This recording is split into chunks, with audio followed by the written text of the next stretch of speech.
World War I had demonstrated how submarines could transform the battlefield and terrorize the world as Germany's fearsome fleet of U-boats disrupted critical supply routes. At the same time, the US recognized the pressing need to adapt to this new era of warfare. In that context, the powers at large imagined this: a submarine capable of traveling thousands of miles without surfacing.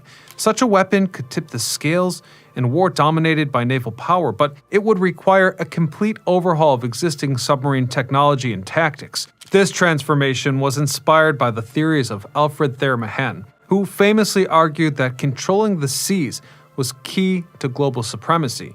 The US Navy embraced this philosophy and began reshaping its fleet to meet the demands of modern warfare.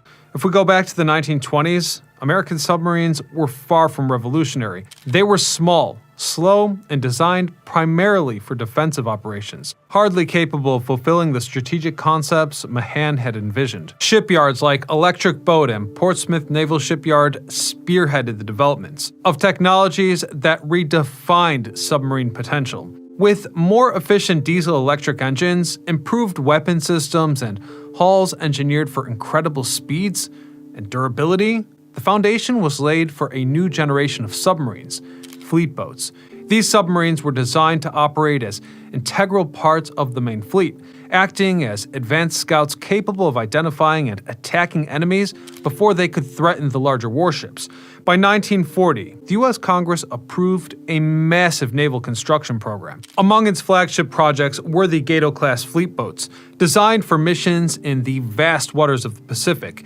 These submarines embodied the perfect combination of advanced engineering and operational flexibility, and this is just what the Navy needed. World War II was not just a clash of armies, but a logistical struggle where the ability to disrupt enemy supply lines could alter the war's course. Japan critically relied on maritime convoys to transport essential resources from its occupied Asian territories to the home islands. American submarines became silent hunters, targeting these vital routes. These actions were part of the US Navy's strategy, a blockade effort aimed at severing Japan's supply lines and isolating it from the resources needed to sustain its war machine. But the world was moving forward, and new technologies and tactics were once again beginning to redefine submarine warfare. The 1950s brought a technological revolution in naval warfare, with nuclear-powered submarines emerging as a disruptive innovation,